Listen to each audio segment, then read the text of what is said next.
नमस्कार दोस्तों, मैं हूं डॉक्टर मुकेश चौहान और आप देख रहे हो मेरा यूट्यूब चैनल ऑलमोस्ट ट्रैवलर। स्वागत है आपका आज के इसके नए ब्लॉग में। तो मैं हूं अभी दमन में और गर्मी देखो क्या हालत हो रखी है, बहुत उमस हो रही है यहाँ पे। और आज मेरे को हो गए 14 दिन और मेरी जो राइड है वो पूरी अनप्लान्ड चल रही है। मेरे को कहाँ जाना है और मैं कहाँ पहुँच जाता हूँ कुछ समझ नहीं आ रहा। मैं 30 तारीख को निकला था घर से सिर्फ देवास तक और आज 14 दिन हो गए। थोड़ा सा आगे करके राइड बढ़ती चली जा रही है। तो मैं दमन आ गया था और दमन से मेरी आज वापसी का भी मन था कि मैं आज वापस निकल जाऊंगा घर के लिए, लेकिन फिर प्लान बन गया मुंबई का। तो अब जो मेरी राइड शुरू हो रही है वो मुंबई के लिए। तो आप ये देखो मेरी बाइक बिल्कुल तैयार हो गई है, सामान पैक हो गया है। इधर मेरी जैकेट रखी है और यहाँ नीचे हेलमेट रखा है और मैं तैयार हूँ। तो चलते हैं सपनों की नगरी मुंबई। छोटी छोटी राहें मिलके कहीं दूर दूर मंजिल पर जाएगी। कभी छाँव छाँव कहीं धूप सताएगी। लंबी लंबी दूरी भी यूं ही चलते चलते कम होती जाएगी। कभी छाँव छाँव कहीं धूप सताएगी। गुड मॉर्निंग जी, ये है मुंबई की मॉर्निंग और यहाँ पे दिखाता हूँ मैं नाश्ता, मुंबई वाला नाश्ता। ये भजिया पाव है ना? अच्छा, और ये बड़ा पाव और ये लाल, ये चटनी है।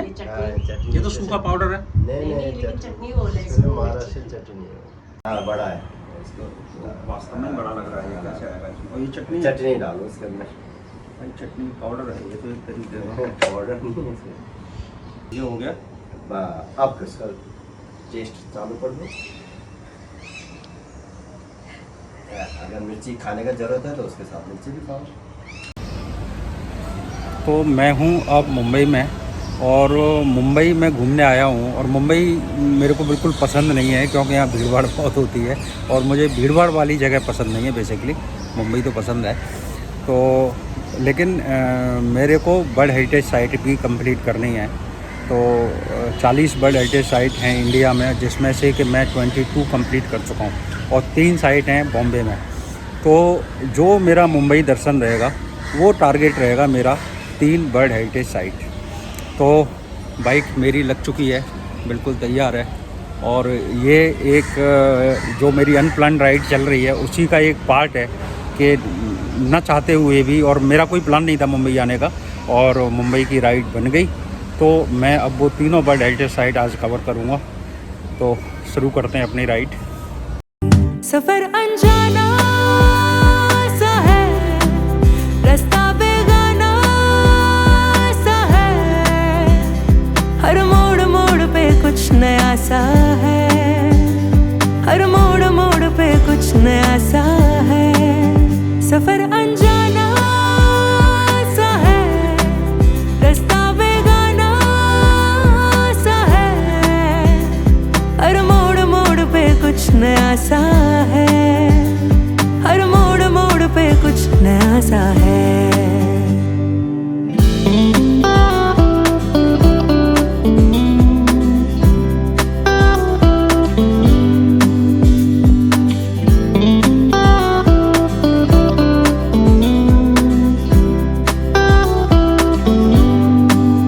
तो भाई फाइनली बॉम्बे में लैंड कर गए हैं और इधर है ताजमहल होटल। ताजमहल होटल के पास में ये अपनी कर दी है बाइक खड़ी, हमने यहाँ पे अपने ये बाइक खड़ी हो गई है और ये ताजमहल होटल है। ताजमहल होटल के सामने वो देखो, वो वहाँ पे दिख रहा है गेटवे ऑफ इंडिया। ये सामने से देखोगे तो ये ताजमहल होटल है और ये है भाई यहाँ का समुद्र। ये सामने फेरी खड़ी हुई है, यही लेके जाएंगे हमें एलिफेंटा केव्स। तो ये है भाई hotel Taj, iconic building of Mumbai. तो मैं आ गया हूँ गेटवे ऑफ इंडिया पे। तो इसको पूरा को बैरिकेड किया हुआ है, एक ही तरफ से एंट्री है, तो एंट्री की तरफ मैं जाता हूँ। भाई एक बड़ी अच्छी सी फीलिंग आती है कि आप जो है, जो हमारे देश की जो हिस्ट्री है, गेटवे ऑफ इंडिया है और इंडिया गेट है या लाल किला है, तो ये एक हिस्ट्री मेकिंग जगह है। जब आप यहाँ खड़े होते हो तो एक अलग तरीके की फीलिंग होती है, प्राउड सा फील होता है। मेरा सपना था कि मैं इसके सामने खड़े होकर बाइक पे फ़ोटो खिंचवाऊँ, तो कोई बात नहीं, मैंने फ़ोटो थोड़ी दूर खिंचवाया है, चलेगा। तो ये जो गेटवे ऑफ इंडिया है, इसकी जो डिज़ाइन बनी थी वो 1911 में बनी थी। 1913 में इसकी डिज़ाइन अप्रूव हुई थी और 1924 में ये बनके तैयार हो गया था। तो ये बोट लेके जाएगी हमको एलिफेंटा।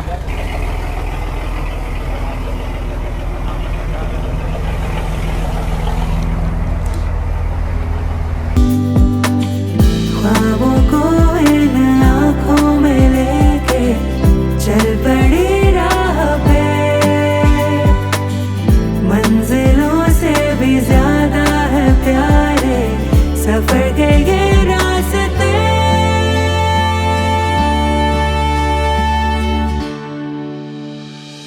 ऊंचे ऊंचे पहाड़ों पे जाके इस दिल की ख्वाहिशें यूं गुनगुनाएंगी, कहीं छाँव छाँव कहीं धूप सताएगी। लंबी लंबी दूरी भी है, यूं ही चलते चलते कम होती जाएगी। ये जो बड़े शिप हैं ये समुद्र के किनारे पे नहीं जा पाते हैं, तो ये इधर बीच में खड़े हो जाते हैं। बाकी का उस साइड से ब्रिज बनाया हुआ है, उसके थ्रू कंटेनर्स वगैरह आते हैं और इस शिप पे लोड किए। तो ये आ गई है एलिफेंटा फेरी, जेटी पे पहुंच गई है। और इस पूरी जो फेरी है इसमें टाइम लगा 1 घंटा 15 मिनट। जो फेरी है वो एलिफेंटा केव की जो जेटी है उस पर आ चुकी है।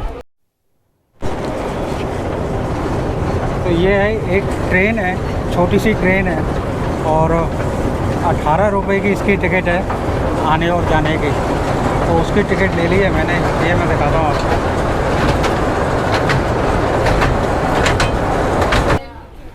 तो यहाँ पे अंदर आने के लिए एक ये जो गांव है, ये एक्चुअल में एक आइलैंड है।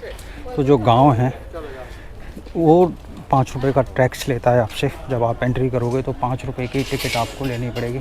लगता है काफ़ी हाइट पे है, तो ये इस तरीके से जो चल नहीं पाते होंगे उनको बिठा के ले जाते होंगे।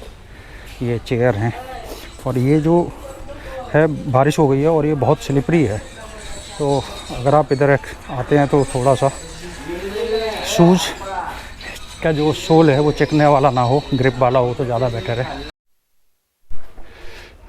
फाइनली हम पहुंच गए भाई। हाँ, यहाँ पे ये बोर्ड लगा हुआ है बर्ड हेरिटेज साइट का। तो भाई एंट्री हो गई है हमारी शुरू एलिफेंटा केव्स में। और यहाँ पे सेल्फी स्टिक अलाउड नहीं है, तो मैंने जो अपना गोप्रो है वो लगा दिया है बैग के ऊपर, तो वो इसी तरीके से करेगा शूट। और ये हैं एलिफेंटा केव्स के बारे में कुछ जानकारी। यहाँ से लेनी होगी टिकट। टोटल हैं यहाँ पे 5 केव और ये पहली केव है जिसमें मैं जा रहा हूँ देखने के लिए। और यहाँ जब भी आओ तो बंदरों से सावधान रहो, हाथ में कोई चीज़ लेके मत आओ, बंदर काफ़ी हैं यहाँ पे और तुरंत वो चीज़ों को छीन लेते हैं। तो जब भी आप आओ बैग लेके आओ और बैग में सारी चीज़ों को कैरी करो।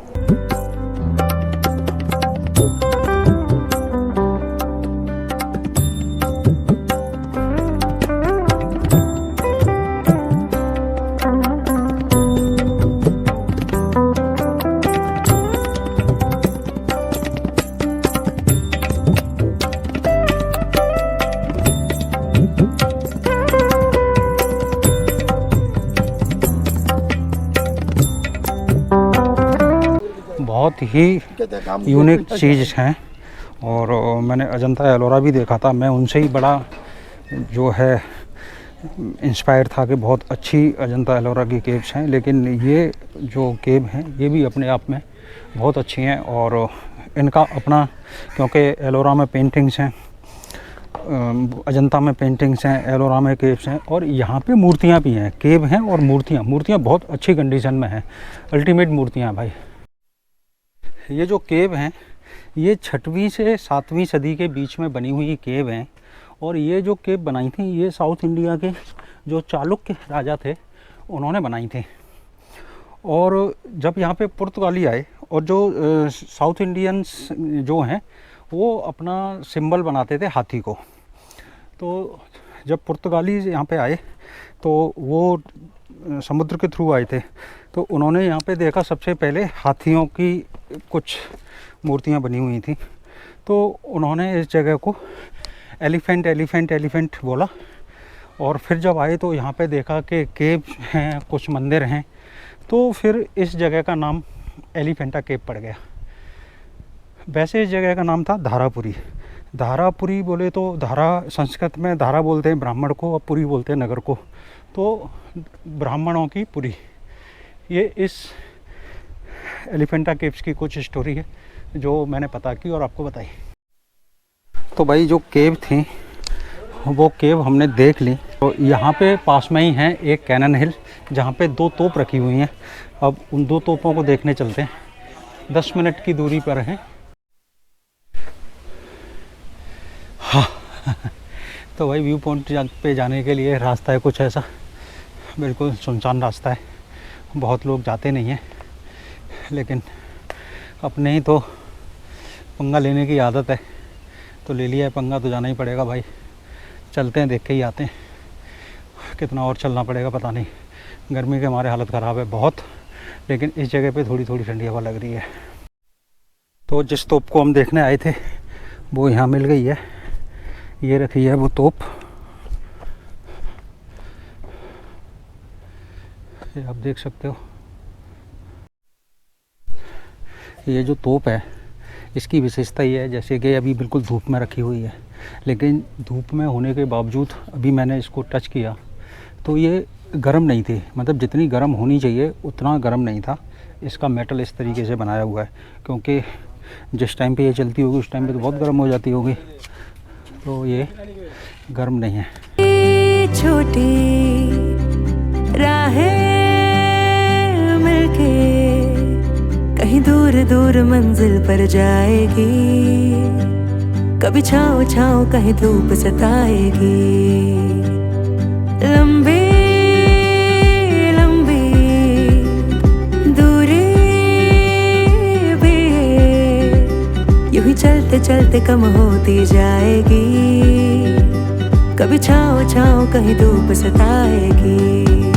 सफर अनजाना सा है, रास्ता बेगाना सा है, हर मोड़ मोड़ पे कुछ नया सा है, हर मोड़ मोड़ पे कुछ नया सा है। सफर अनजाना। हमारी बोट राइड हो गई कंप्लीट और बढ़िया रहा टूर एलिफेंटा का। मस्त जगह, मस्त हिस्ट्री वहाँ पे देखने को मिली। तो भीड़ हो रही है यहाँ पे, अब लग रहा है मुंबई जैसा फील। हमने यात्रा की थी हेरिटेज ट्रेन में और यहाँ पे चल रही है ये हेरिटेज बस।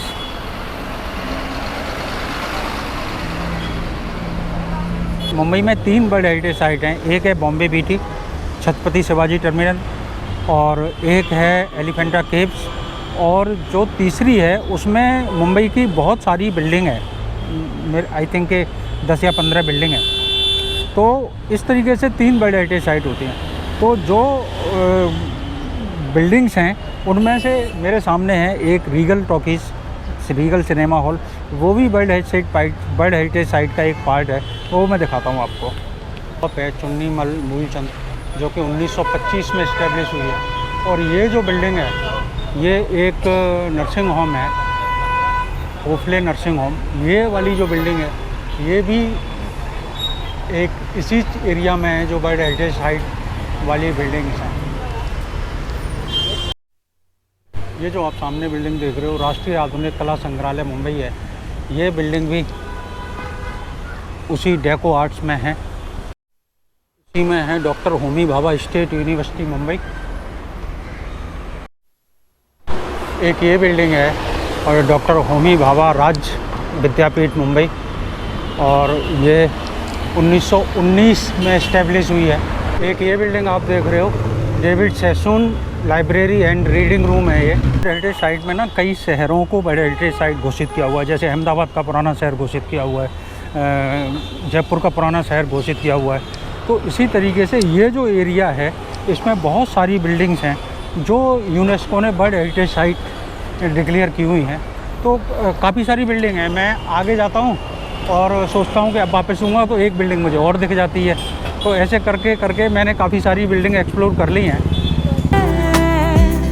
हर मोड़ मोड़ पे कुछ नया सा है, हर मोड़ मोड़ पे कुछ नया सा है।